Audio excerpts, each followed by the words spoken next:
Hey guys, and welcome to a new series where I take a very special guest to the pub. We'll share views, we'll amuse and infuse a whole lot of booze.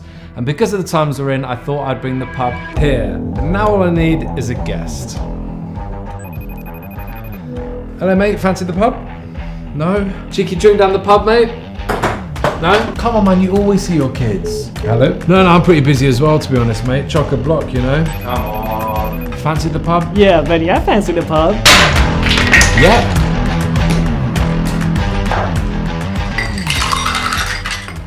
Cheers, mates. Cheers. Thank you very much for joining me. We have a very, very special guest today on Fancy the Pub, Mr. Wah Wuu. Thanks for having me, man. Thank you for coming, man. If anyone that doesn't know Wah, he is a great friend of mine. He is the lovely other half to the even lovelier Wei Li Hong, who's one of Jen's best friends. And because we're both, Instagram husband, we've got a bit of that kind of role, that lifestyle, Yeah. and, we're good friends. We thought we'd meet up, go to the pub, have a little chat. You guys have sent in some amazing questions, so we thought we'd mainly focus today on answering those questions. We have our nice drinks. Wah's got his banana milkshake, it looks like. This is a mango maku here, makgeolli. These are dangerous, man. They are very dangerous, like Korean rice beer. Really good, and as you said, very dangerous. I just got a nice little tequila soda. And we're going to answer your lovely questions now. We're going to start off with, what were your first impressions of each other? Oh, Should I start first? Mate, go ahead. I think my feeling was like, this dude is awesome. Because one thing is I've never actually heard a British accent in person. Really? And I've always wanted to growing up here, because English is actually my last language, so I didn't even know there was such thing as like different accents, So like when I heard your accent, I was like, this dude is just awesome, like that British accent. Hello, mate. Yeah. I didn't know that was your first proper encounter. I feel very, very honoured, and I'm sorry on behalf of like English people that I was your reference. No, man, it's awesome, man. Yeah, it was like my first time moving to LA when I met you, and it was like one of the best times of my life, honestly. Like just going from like being this little kid in his hometown to like exploring out to like LA. I thought you meant one of the best moments of your life was the moment you met me, but if you want to go with that, we'll go with that. We'll go with that. But yeah, man, because it was kind of quite similar for both of us, wasn't it? We were both quite newly in LA, and I remember the first thing I thought was just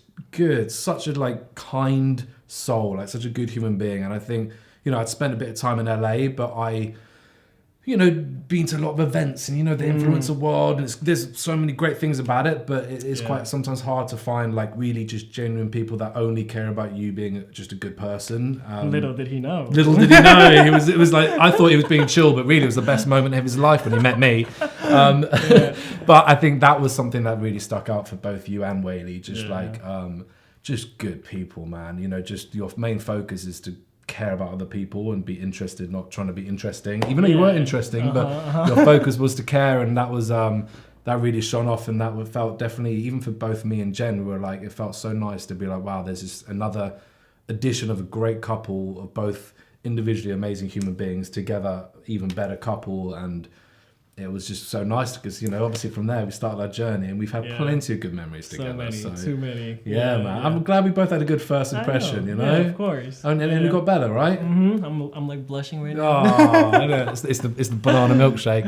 Right. All right. Next question. How did you guys adapt to being partners to social media influencers? It was quite gradual for you, right? It was. She started her channel first.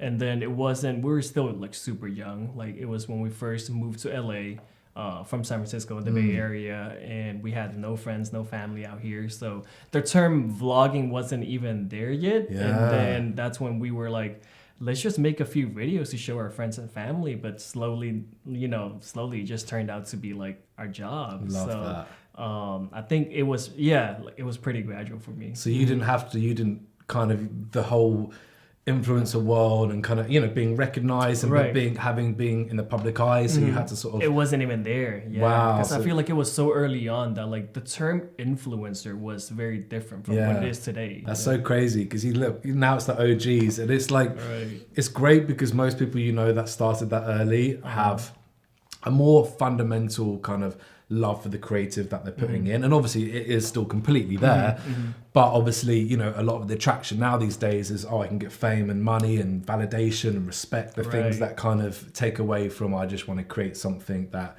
puts good energy out there. Yeah, and something that you love, and Mm-hmm. it's why you guys have stayed grounded. You know. Thank you. Yeah. I mean, obviously, would never happen to you guys, but to not let it get to you. You know, I think a lot of people kind of get excited by that and they start relying on that and be like, oh, wait, is anyone going to recognize me? You know, right. it was like, oh, it's embarrassing, it's me. But obviously you guys aren't like that, so you have to kind of cope. And it's a weird feeling, like we have, you know, when you speak to like a fan who know a lot about our lives and we don't know anything about theirs. And I hate that kind of small talk. I'm like, if you know so much about me, I want to know about you. And like it's quite a weird kind of, especially if you're doing like a meet and greet. Like, hi, how's it going? Tell me about it. Okay, bye. You know, right.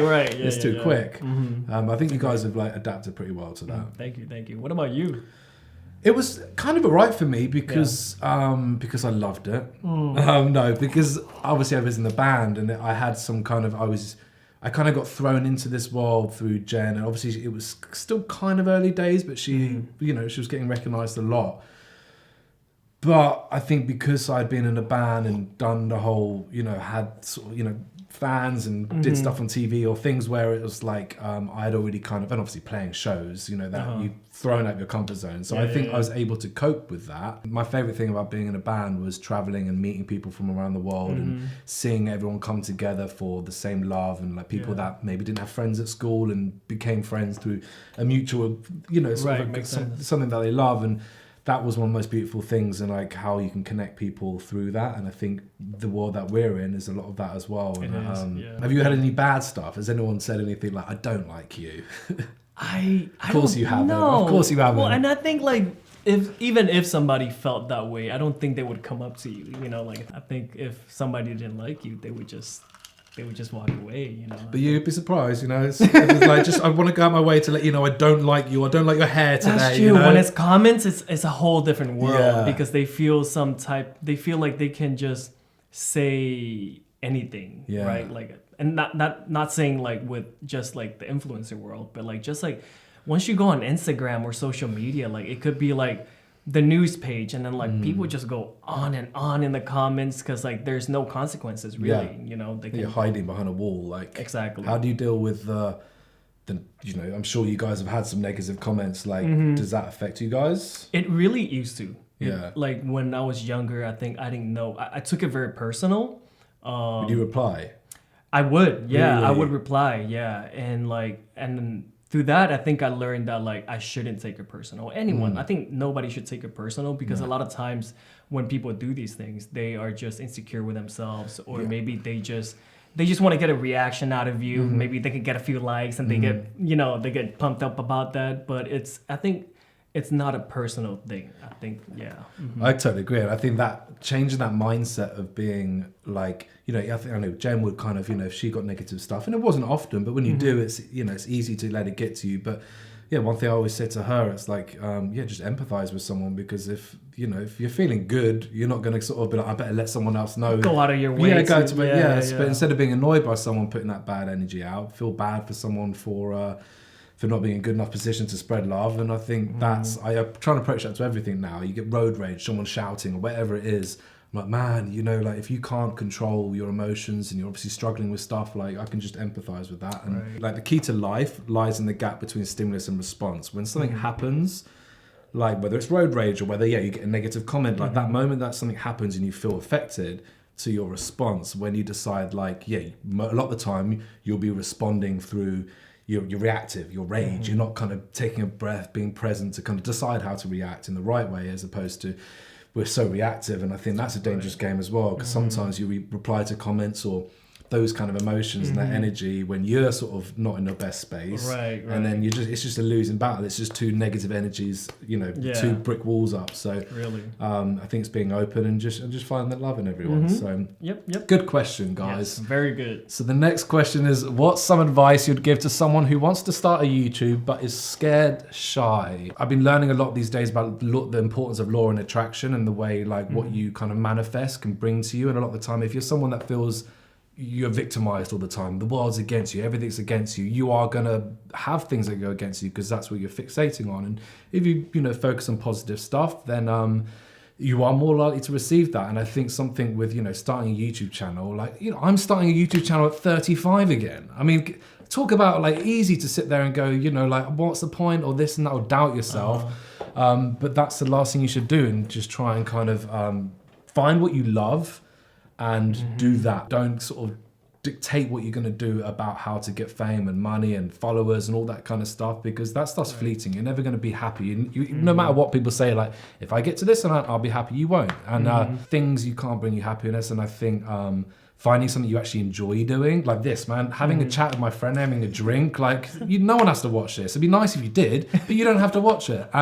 But it's the point of it is something that you love doing, and everything else will follow. And I think to anyone that's doubting themselves, like, you can spend so much energy and so much time convincing yourself out of doing something that you just do it. Just do it. And it's the things you don't do that you will regret. So that's what I'd probably say. I agree with that. The fact that you thought about starting a YouTube channel means that you have something to show. You want to show something. And like, I know it's hard to like not do it, or like it's hard to do it while feeling shy and all, but like if gave you an idea to start it, like just, I would say like try it for like 6 months, right? Yeah. Try it for 6 months. If it doesn't work out, then at least you know it didn't work out. But like, if you never try, then you'll probably regret not even starting it. Absolutely. Try and find what you want to put out there and make that the focus and work everything else around that, I think. Yeah, I agree. Love it. Right, next question. What's one thing you admire about each other? Oh, here we go. Get the compliments out, you know? I've just purposely put questions so you can pick me up, you know?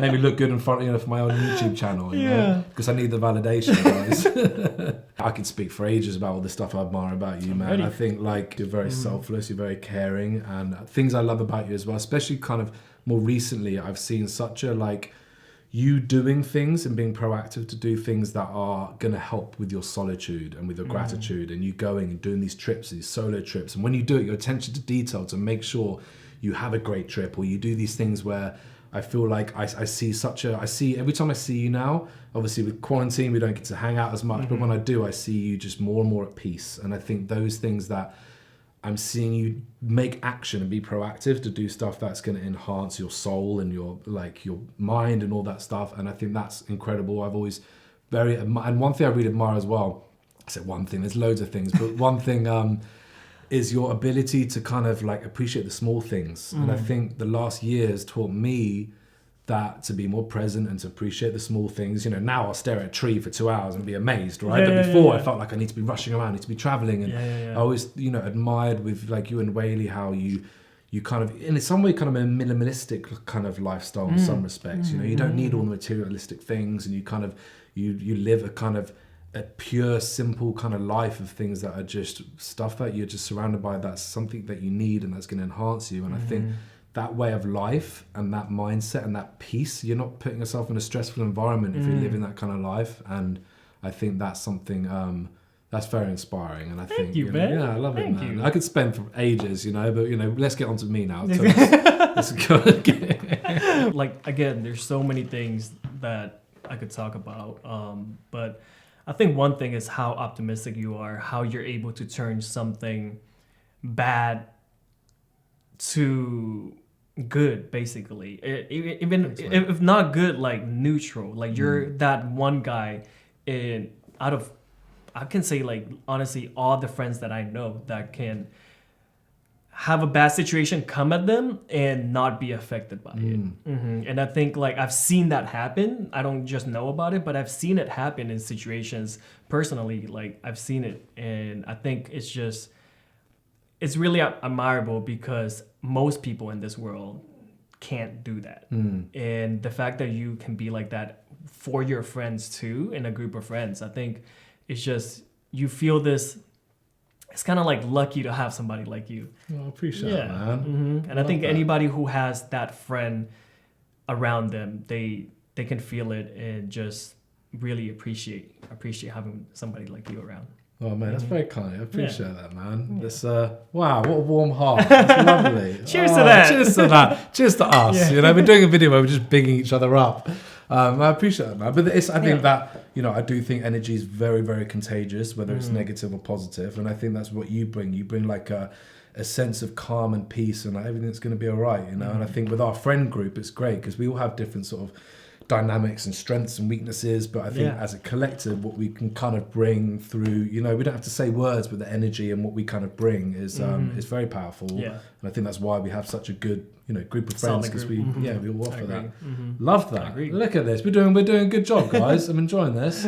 Right, next question. How do you stay optimistic and motivated during this pandemic? Oh, hi, Sang. How have you been through this pandemic? I think the beginning, it was like ups and downs. Because like I'm not too social of a person. I would say that I'm very comfortable being at home by myself, doing my own thing. So like in the beginning stage, it was like, oh, okay, like we'll have to stay home and all. So I was like very comfortable in the beginning. Like, okay, no going out. That's quite nice. Great, you know? But then I think it was like 6 months down. That's when it was like taking a toll. I was just like, man, I miss seeing my friends. But like, just that's what took the biggest toll on me, because it's like knowing something that you want to do and you can't do. I think that's where it was like really, really hard. Fast forward to now, a year, things are getting better. So I think like, you know, I think that's a wave of just us going back up from there. Do you think that affected like because obviously your decision to kind of step back from the Wiley TV, like Wah and Whaley, we do like a joint channel together, and you're kind of not doing as much of that, because I mean that was a lot of time it was taking up. It was. Having the year that we had to slow things down, do you think that's been a factor of kind of that decision? For sure, yeah. I think like not having just more time to think, and I think this year, I think a lot of people have been doing that a lot, just lots of thinking, and I think that's honestly like the silver lining of this pandemic, really, like just giving us the time to realize what's important and what's not. But I think even for us, like, felt the same to start with. It was like, you know, especially, you know, I'm an extrovert, you know, I'm one that needs the social stuff. I thought need to go out and about, and like the bars are closing with friends, and, you know, not being able to be close to my family. And then, you know, we're stuck indoors, and the politics and the BLM movement, all the riots, all the kind of stuff that was like, there was a lot of negativity and kind of in the air. And that was tough, because I realized that I rely on my community, and if the community's bad, if there's negativity, if there's hate being spread, that kind of energy, whether it's, you know, at home or whether it's the mass in the kind of LA or the world, it's I realized how much that affected me. But I think that's where I took my kind of spiritual journey and just became more present, and like that has I'm in the best place mentally I've ever been, and that's because of the year, to be able to slow down, look inside in the purpose as opposed to the outer purpose. Realize that, going back to kind of what I love about you and Whaley, it's like appreciating the small things, and they are the most important, valuable things. If it's not about stuff, it's not about what you're doing, where you're going, it's about, you know, if you can sit in a room on your own and be happy, be at peace, that's how you win. And it's the only way you can do that is if you practice it like a skill. And I've spent the last year to practice that shit like a skill, and it's mental. It's made a complete world of difference. And again, it's a very blessed position to be in, to be able to have that time to focus on that. But I think in that respect, it's been a good positive end. If we're at the end, I don't know if we're at the end. Hopefully. Maybe we're at the end. Hopefully, yeah. But yeah, I think that's a good one. So next question, how does it feel to be with women who ostensibly may seem more successful in career? That's a good question. Yeah. How do you feel about, like, obviously it's a bit different for you guys, because a lot of the stuff is, especially Wiley TV, was a lot of stuff that you're doing together. So it wasn't too like... But I think a lot of like the obstacles that I had to go through is that, like, still, although we had our own channel together, it was still Whaley who started her YouTube channel before me, right? And like, some people see that as like, well, if it wasn't because of Whaley, you guys wouldn't have that channel together, and because of that, obviously, like, Whaley is more successful. I think like it really depends on how you take it. Yeah. You know, I think like you could either take it as like, well, they're more successful, so not being the breadwinner as a male, I think like there's a lot of stigma around that you're not good enough, or maybe, you know, there's a lot of negativity going to that. But I think it's just really hypocritical thinking that way, because like it's okay to be the male, to be the breadwinner, but it's not okay for the female to be the breadwinner. And I think that's just hypocritical. Yeah, I think it's something that should be celebrated, you know, like it's, it's very inspiring. And like, of course I want to be support system and be financially there as a support, but I think one of the anchors that they supply is the kind of more financial side, but then what we supply, the mental side, and being that support system, being that rock, like that does hold a lot of weight, but that is, you don't see that, that's not something you see online or whatever it is. I think it's a topic that should be talked about, and I think it should be celebrated, and you got to find a way to kind of, you know, try and meet in that middle, you know, find that balance. Find the balance. Love that. Last question. Here we go. Last one. Make it a good one. Changing career later in life. Best advice from your own experience. I think that's what I'm going through right now, because like for so long my career was making vlogs, making couple vlogs of everything had to be like me and Whaley, everything, you know. And I think now it's just getting used to moving away from that and going to doing like content that's just me, really. I think it is pretty scary. I think the scary part of changing careers is like the getting out of your comfort zone, and because like you have like this career that you had, like all your experiences there, this is all you've known for X amount of years. But I think what I've learned about that is every person will have to change their careers at least twice in their lifetime, because life is so long. You can't be doing the same thing for like 80 years, you know? So I think like it's just really accepting it and just going for it. So feel the fear and do it anyway. Which is kind of like cliche, but it's like you just gotta do it.